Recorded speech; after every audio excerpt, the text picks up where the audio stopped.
Ya, tidak hanya lembaga survei LSI DNIJA saja, kami juga akan hadirkan hasil hitung cepat Pilpres 2024 oleh Indikator Politik Indonesia. Total suara masuk adalah 99,20%.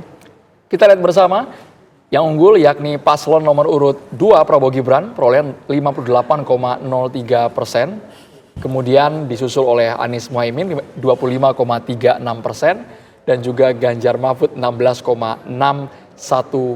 Ini total suara masuk sudah 99% lebih. Sebelumnya LSI DNIJA sudah 100% ya. Ini rilis versi quick count.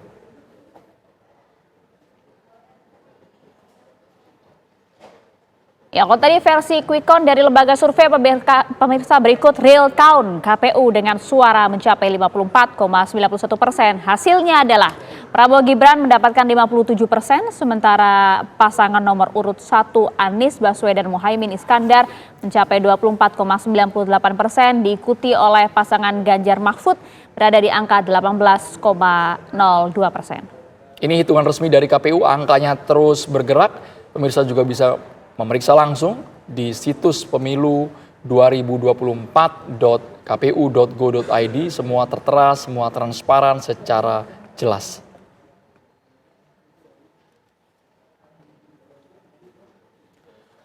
Penghitungan suara real count Pilpres 2024 terus dimutakhirkan KPU dengan perolehan terbaru. Prabowo Gibran memperoleh 56,97% suara. Ya, sedangkan pasangan Anies Baswedan dan juga Muhaimin Iskandar sebesar 25,02%.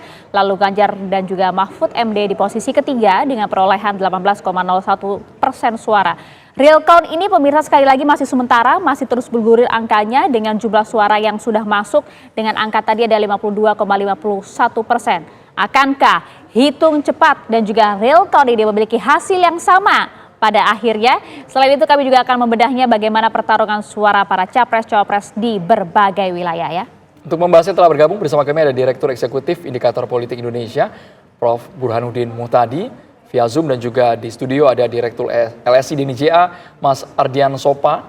Selamat sore Bapak-Bapak. Sore. Kita langsung ke Mas Ardian Sopa, suara masuk sudah 100% tadi LSI DNIJA. Apakah nanti bisa dipastikan bahwa hasil dari quick count, hitung cepat ini tidak akan beda jauh, tidak akan meleset dari real count versi KPU? Kalau menurut pengalaman kita melakukan quick count bukan hanya kali ini saja, bahkan dari pemilu Pilpres pertama pasca reformasi 2004. Dan pada waktu itu juga hasilnya itu mirip dengan hasil KPU. Kemudian juga 2009, kemudian juga 2014, dan terakhir 2019. Bahkan kalau misalnya kita bandingkan hasil quick count kita di hari pencoblosan itu dengan hasil KPU yang diumumkan katakanlah nanti 1 bulan kemudian, itu ada selisih 0,22% saja. Ini yang jadi Pilpres memang kemarin ya? Pilpres yang kemarin. Sehingga dengan itu kami meyakini bahwa inilah data yang memang itu juga nanti tidak jauh beda dengan hasil KPU. Termasuk juga kalau misalnya kita lihat dari hitung yang dilakukan oleh KPU ya, tadi sudah ditampilkan datanya, itu pun dalam angka-angka yang mirip, baik untuk pasangan nomor 2, nomor 1 maupun dengan pasangan nomor 3. Jadi selama metodologinya benar dan lain sebagainya, itu juga hasilnya itu juga sejauh ini pengalaman berbagai lembaga survei maupun kita sendiri itu tidak jauh beda dengan hasil yang didapatkan. Karena bagaimanapun orang sering bilang, kenapa misalnya hasil survei bisa berbeda dengan hasil quick count misalnya. Karena kalau survei itu kan basisnya persepsi orang yang bisa juga berubah, dinamika suara masih bisa terjadi. Tetapi kalau quick count ini kan sebenarnya juga kita mencuplik daripada masyarakat, tetapi sudah berbentuk fakta, angka-angka yang ada di masyarakat. Nah, dengan quick count itu rata-rata di angka 1%. Jadi memang angka yang tertera ini tidak saklek persis satu dengan yang tadinya itu, misalnya kita 58,47. KPU kan 56,97% nih Prabowo. Betul, itu dengan penghitungan yang KPU sekitar 50-an%. Kita sudah 100%. Sehingga nanti angka yang tertera di kita dengan dibandingkan KPU yang mudah-mudahan hampir sama dengan 2019 yang lalu. Hanya berbeda 0,12% sampai dengan 0,22% itu. Biasanya Mas Ardian Sopa, sebelum kita bahas angka berapa yang stabil, tapi kalau untuk Prof. Burhanuddin, dari indikator kami juga ingin tahu di angka berapa ini sudah betul-betul tampak angkanya solid dan jelas kalau versi real count jika dibandingkan hitung cepat, Prof. Burhan? Ya sebenarnya sudah mulai mendekati. Ini sesuai dengan teori the law of large numbers. Semakin banyak sampel real count masuk, semakin mendekati hasil dan perubahan angkanya makin mengecil, makin berat. Jadi kalau sudah banyak TPS yang direkap oleh KPU, itu kecil kemungkinan terjadi perubahan. Dan saya menyambung apa yang tadi Bung Ardian sampaikan, sebenarnya quick count itu pekerjaan yang tidak terlalu sulit ya buat pollster. Karena yang kita kumpulkan adalah hasil rekapitulasi suara di TPS yang terpilih sebagai sampel. Jadi populasinya adalah pemilih yang menggunakan hak pilih di TPS yang terpilih sebagai sampel. Margin of error kurang lebih 1% plus minus. Nah, saya sebut lebih mudah karena parameternya itu fix. Jadi beda dengan survei pra-pemilu, parameternya random. Sementara untuk quick count, itu kita tinggal mencuplik hasil penghitungan suara sudah ditandatangani oleh KPPS dan para saksi, kemudian dikirimkan melalui aplikasi, diproses secara otomatis melalui pemrograman statistik. Jadi nggak sulit sebenarnya. Jadi kalau kemudian ada perubahan dengan KPU, itu sebenarnya ini fungsi awal dari quick count. Jadi fungsi awal quick count itu justru alat kontrol kecurangan. Itu fungsi awalnya, dan itu yang terjadi di Filipina. Jadi nama lain dari revolusi EDSA itu revolusi quick count. Karena saat itu antara quick count yang dilakukan oleh Namfrel bekerja sama dengan Cardinal Sin itu menemukan perbedaan hasil dengan hasil rekapitulasi suara versi KPU-nya Filipina. Namanya Comelec. Masyarakat lebih percaya quick count. Turunlah mereka ke EDSA, tumbanglah Marcos. Makanya nama lain dari revolusi EDSA, revolusi quick count. Karena quick count itu datanya lebih murni.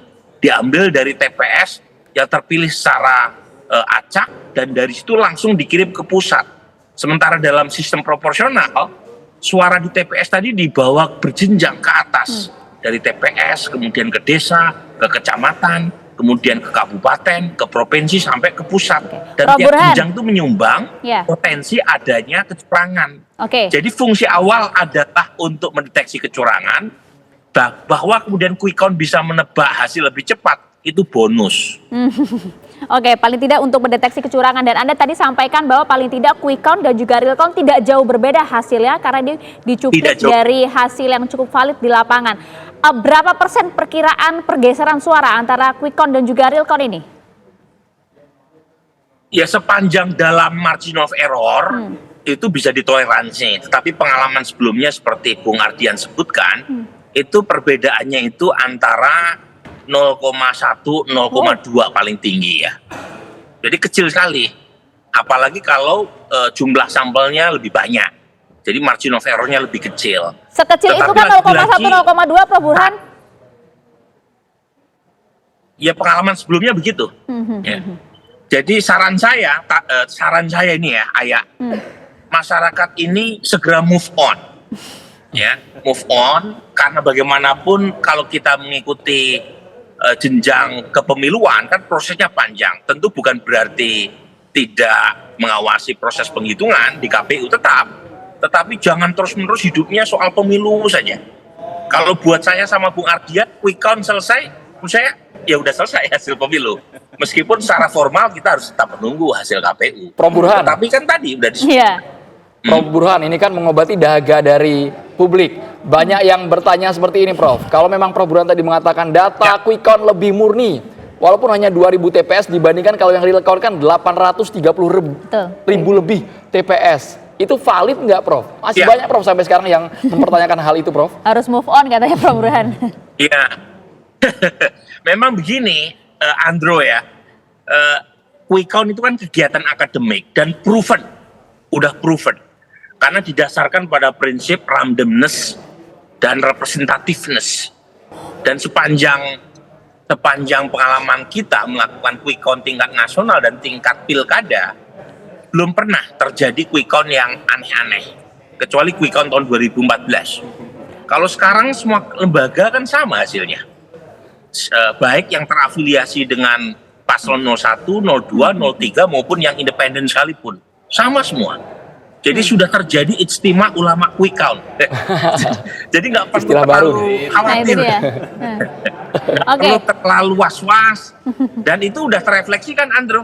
Kalau Iya. kita lihat kegiatan ekonomi di bursa saham, semuanya udah langsung move on. Nah itu dia. Oke, kalau tadi sepakat nampaknya Prof. Burhan dan juga Bung Ardian. Artinya kalau kemudian margin of error atau selisihnya sekitar 0,1, 0, hingga 1% lah. Artinya pergeseran suara dari hasil saat ini, hasil Anda kan 58% ya Prabowo Subianto. Kemudian juga real count KPU 56,97%. Artinya tetap akan terjadi satu putaran nanti Oh hasil iya, ini kalau ya? itu memang Ini yang kesimpulan itu jadi sudah pertanyaan kita publik kan? dapatkan dari kemarin ya. Karena memang selisih yang begitu jauh antar paslon ini itu satu. Kemudian yang kedua, ini kita lihat dari sisi suaranya. Suaranya kan udah 58, sehingga kalaupun misalnya turun 1%, kita ambil titik pesimis ya, berarti Ya. turun 1%, berarti kan sekitar 57-an ya. 57, dan untuk 57% itu bukan hanya satu putaran, tapi juga satu putaran lebih banyak sebenarnya. Karena untuk satu putaran kan 50,1 suara saja sebenarnya, satu suara itu satu.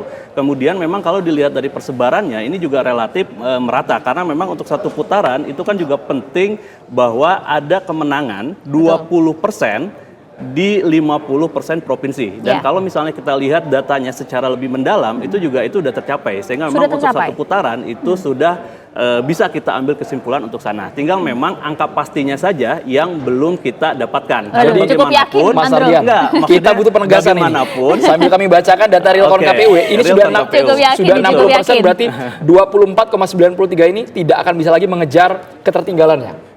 24,93 untuk Anies Anies. Baswedan. Tidak bisa. Oke. Karena kalau misalnya paling tinggi sesuai hasil quick count kita ya mungkin nambah 1%. Jadi tadi kalau 24% berarti kan naik 25. Kalau misalnya 25 berarti dia naik 26. Mengapa ini bisa begitu margin of error-nya 1%? Jangan dilupakan bahwa sebenarnya sampel yang menjadi sampel kita itu banyak juga. Jadi 2000 itu bukan hanya angka 2000 secara TPS saja, tetapi 2000 dikali dengan jumlah pemilih yang ada di TPS itu. Rata-rata Oke. pemilih Indonesia itu 247 kalau kita rata-rakan semuanya. Jadi dengan kata lain sampel kita adalah 495.000 Oke. pemilih yang ada di seluruh Indonesia. Oke, cukup Sehingga yakin. dengan itu margin of error 1%. Kemudian juga kita memakai namanya selang kepercayaan 99%. Jadi emang 1% itu margin of error, kemudian selang kepercayaannya juga 1% saja. Oke, kalau gitu kita akan coba tanya juga ke Prof. Burhan sepakat atau tidak, tapi usai jeda ya Prof ya, termasuk juga bagaimana sebaran suara di sejumlah wilayah Indonesia. Saat lagi pemirsa, kabar petang kembali untuk Anda.